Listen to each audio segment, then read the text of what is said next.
নাসির উদ্দিন পাটোয়ারির মতো একটা লোক যে কন্টিনিউয়াসলি ইলেকশনের আগ থেকে ইলেকশনের পর এখনো পর্যন্ত সে কন্টিনিউয়াসলি উস্কানিমূলক বক্তব্য দিয়ে যাচ্ছে এবং রাষ্ট্রকে অস্থিতিশীল করার লাইসেন্স মনে হয় তাকে দেওয়া হয়েছে। তার কথাবার্তার প্যাটার্ন এমন মনে হয়। আমি ইন্টারিম গভর্নমেন্টের কথা কেন বলেছি, দেখেন তারা কিন্তু শহীদদের রক্ত মারিয়ে ক্ষমতার মসনদে বসেছে এবং শহীদদের ম্যান্ডেট নিয়ে তারা ক্ষমতার মসনদে বসে। শুধুমাত্র শহীদ না, জুলাই গণ অভ্যুত্থানে সকল শ্রেণী পেশার মানুষ যারা অংশগ্রহণ করেছে, যাদের জায়গা থেকে ন্যূনতম সাপোর্ট দিয়েছে, তাদের সকলের অংশীদার হয়ে সকলের ম্যান্ডেট নিয়ে তারা ক্ষমতায় বসেছে। তো একটা গণ অভ্যুত্থান পরবর্তী সরকারের যে বৈপ্লবিক চিন্তাভাবনা থাকা উচিত এবং তাদের যে একেবারে গভর্নমেন্টের যে অর্গানোগ্রামগুলো রয়েছে সবগুলোতে যে বৈপ্লবিক পরিবর্তন হওয়ার কথা।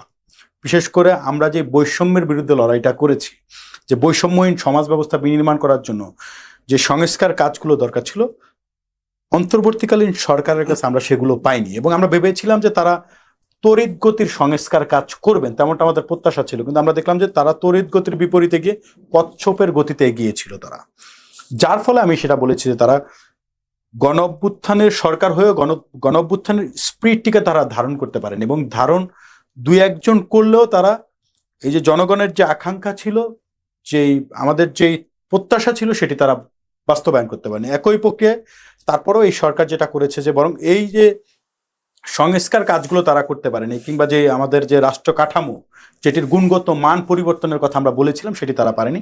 এর বিপরীতে তারা যেটা করেছে যে একটা মব কালচারের মতো একটা ভিন্ন কালচারকে বাংলাদেশে স্টাবলিশড হতে আমরা দেখেছি। এবং একই সাথে একটা অবশ্যই ইন্টারিম গভর্নমেন্ট। আপনি দেখেন যে যদু মধু কদু সবাই আন্দোলন করতেছে, মানে কোনো কিছু হলে যে রাস্তা অবরোধ, মানে এই যে একটা ভিন্ন কালচার, এই কালচারটা তো 5 আগস্টের আগে ছিল না এরকম।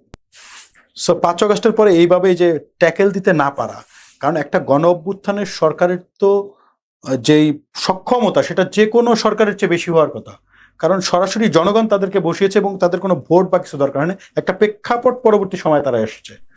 সো সেই জায়গায় তারা সেভাবে আমি সেটাই বলতে আমি আসতেছি আপনার কথায়। এবং একই সাথে তারপর একটা গণতান্ত্রিক সরকার আসলো যারা জনগণের ভোটের ম্যান্ডেট নিয়ে যারা এখন সরকার গঠন করলো।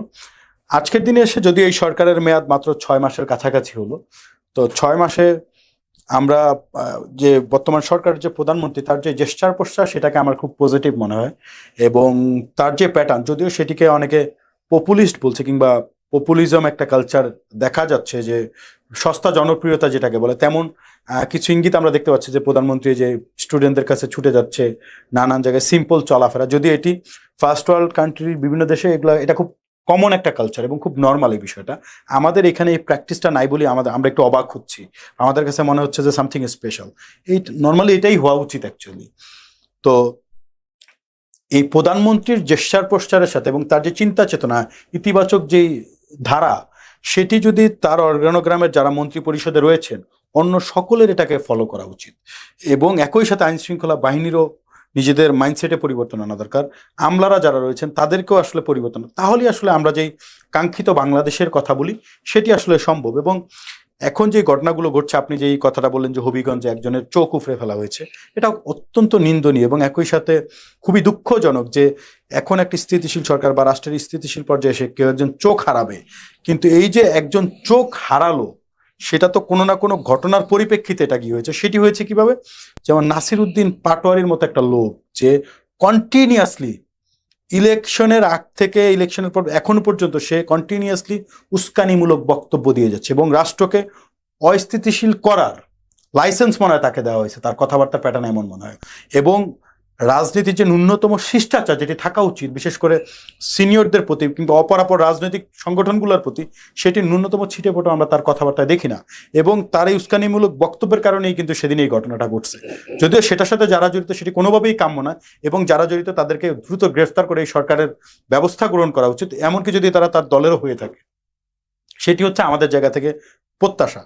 তো আমার কথা হচ্ছে যে এনসিপিকে তো এই লাইসেন্স দেন এবং এনসিপির আরো বেশ কয়েকজন এই ধরনের কথা বলে। আমার মনে হয় কি যে 5 আগস্টের পরে জামায়াত এনসিপিকে নিজেদের নিয়ন্ত্রণে নিতে পেরেছে পুরোপুরি, সেটা যে কোনো প্রলোভন দিয়েই হোক না কেন। এবং নাসির উদ্দিন পাটোয়ারি সহ বেশ কয়েকজনকে একটু দ্বিমত হচ্ছে। বলেন ভাই।